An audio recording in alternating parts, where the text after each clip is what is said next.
Shalom, selamat pagi dan salam sejahtera bagi kita semua. Puji dan syukur kepada Tuhan kita Yesus Kristus atas kasih setia dan penyertaan-Nya dalam kehidupan kita, sehingga kita masih diberi kesempatan untuk menjalani aktivitas kita setiap hari dengan penuh sukacita.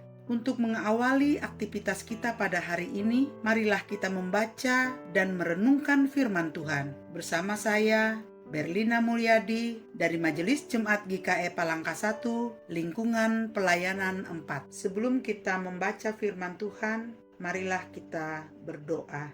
Allah yang Maha Pengasih, Allah yang kami kenal di dalam nama Tuhan Yesus Kristus. Puji dan syukur kami panjatkan kehadirat-Mu yang kudus atas hari baru dan napas kehidupan yang Engkau anugerahkan kepada kami, sehingga pada hari ini kami siap melakukan aktivitas kami.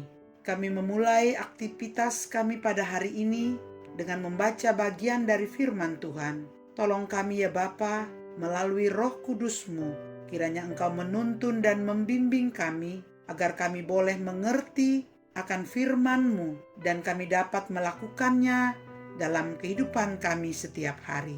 Di dalam nama Yesus Kristus kami berdoa. Amin.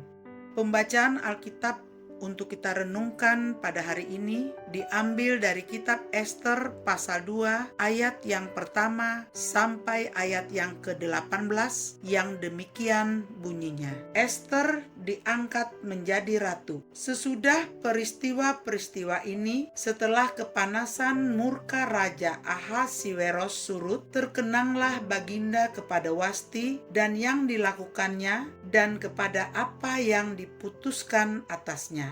Maka sembah para biduanda raja yang bertugas pada Baginda. Hendaklah orang mencari bagi raja gadis-gadis, yaitu anak-anak dara yang elok rupanya. Hendaklah raja menempatkan kuasa-kuasa di segenap daerah kerajaannya, supaya mereka mengumpulkan semua gadis, anak-anak dara yang elok rupanya, di dalam benteng Susan, di balai perempuan, di bawah pengawasan Hegai, sida-sida raja, penjaga para perempuan. Hendaklah diberikan wangi-wangian kepada mereka. Gadis yang terbaik pada pemandangan raja, baiklah dia menjadi ratu ganti Wasti. Hal itu dipandang baik oleh raja dan dilakukanlah demikian. Pada waktu itu, ada di dalam benteng Susan seorang Yahudi yang bernama Mordekai bin Yair bin Simei bin Kis, seorang Benyamin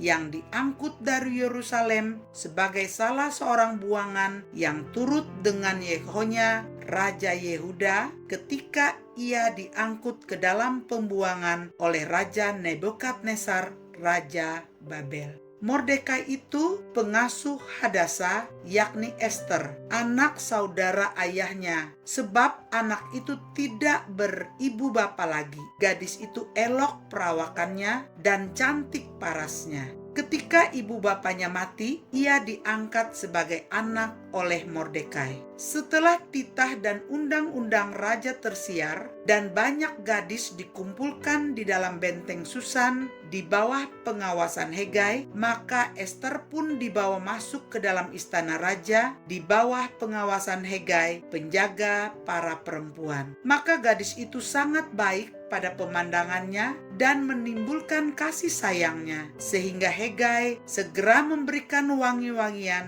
dan pelabur kepadanya, dan juga 7 orang dayang-dayang yang terpilih dari isi istana raja. Kemudian memindahkan dia dengan dayang-dayangnya ke bagian yang terbaik di dalam balai perempuan. Ester tidak memberitahukan kebangsaan dan asal-usulnya karena dilarang oleh Mordekai. Tiap-tiap hari berjalan-jalanlah Mordekai di depan pelataran balai perempuan itu untuk mengetahui bagaimana keadaan Ester dan apa yang akan berlaku atasnya. Tiap-tiap kali seorang gadis mendapat giliran untuk masuk menghadap Raja Ahasiweros, dan sebelumnya ia dirawat menurut peraturan bagi para perempuan selama 12 bulan, sebab seluruh waktu itu digunakan untuk pemakaian wangi-wangian, 6 bulan untuk memakai minyak mur, dan 6 bulan lagi untuk memakai minyak kasai serta lain-lain wangi-wangian perempuan. Lalu gadis itu masuk menghadap raja, dan segala apa yang dimintanya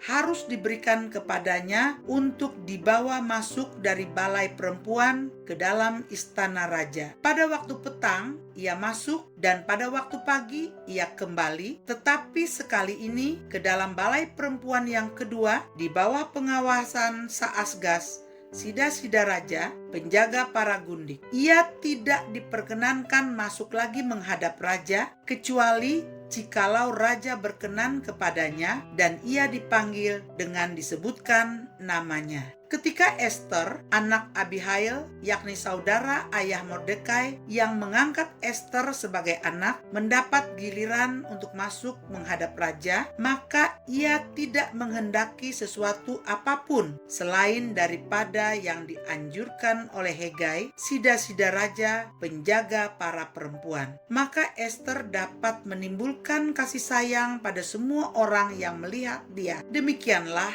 Ester dibawa masuk menghadap Raja Ahasiweros ke dalam istananya pada bulan yang ke-10, yakni bulan Tebet, pada tahun yang ke-7 dalam pemerintahan Baginda. Maka Ester dikasihi oleh Baginda lebih daripada semua perempuan lain, dan ia beroleh sayang dan kasih Baginda lebih daripada semua anak dara lain, sehingga Baginda mengenakan mahkota ke atas kepalanya dan mengangkat dia menjadi Ratu Ganti Wasti. Kemudian diadakanlah oleh Baginda suatu perjamuan bagi semua pembesar dan pegawainya, yakni perjamuan karena Ester, dan Baginda menitahkan kebebasan pajak bagi daerah-daerah serta mengaruniakan anugerah sebagaimana layak bagi raja.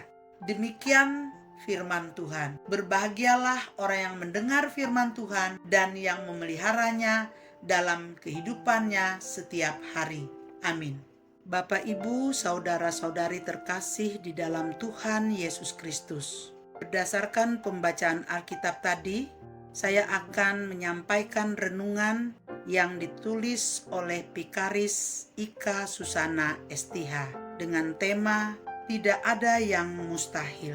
Pada dasarnya, setiap manusia pasti memiliki harapan yang baik bagi masa depannya. Sekalipun keadaan terlihat tidak memungkinkan, bahkan terkadang juga orang-orang di sekitar kita pun memandang apa yang kita harapkan dan cita-citakan adalah hal yang mustahil untuk terjadi. Namun, di dalam Markus pasal 9 ayat 23 dikatakan bahwa tidak ada yang mustahil bagi orang percaya. Begitu pula yang terjadi atas kehidupan Ester dan Mordekai. Tidak pernah terbayangkan bagi mereka untuk dapat menjadi orang yang terpandang dan memiliki kuasa di masa pemerintahan Raja Ahasiweros. Apabila melihat dari latar belakang kehidupan mereka, Ester dan Mordekai adalah orang Yahudi yang ketika itu merupakan kelompok masyarakat Yahudi buangan yang hidup terasing,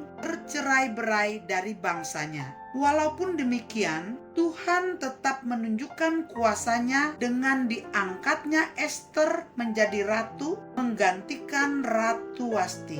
Ia mendapatkan kasih dari Baginda Raja dan kemudian ia diangkat menjadi ratu. Cerita tentang kehidupan Ester terdengar seperti hal yang mustahil untuk terjadi, di mana seorang budak dapat menjadi seorang ratu, bahkan memiliki kekuasaan. Keadaan dan situasi kehidupan yang dijalani setiap orang tentulah berbeda, tetapi kembali kepada diri kita masing-masing. Apakah kita mau berubah dengan mengupayakan apa yang bisa kita lakukan, atau bertahan dengan situasi yang demikian? Sebagai pengikut Yesus Kristus, sudah seharusnya bagi kita untuk menaruh kepercayaan penuh kepada Tuhan, sekalipun di mata manusia itu terlihat mustahil. Tetapi percayalah, di dalam Dia tidak ada satupun hal yang mustahil untuk terjadi. Demikian renungan untuk kita pada pagi hari ini. Kiranya Tuhan Yesus memberkati dan menyertai kehidupan kita. Jangan lupa like, komen, dan subscribe, serta jangan lupa membagikan program pelayanan ini kepada semua orang, agar pemberitaan firman Tuhan dapat menjangkau seluruh umatnya. Terima kasih, Tuhan Yesus memberkati kita semua.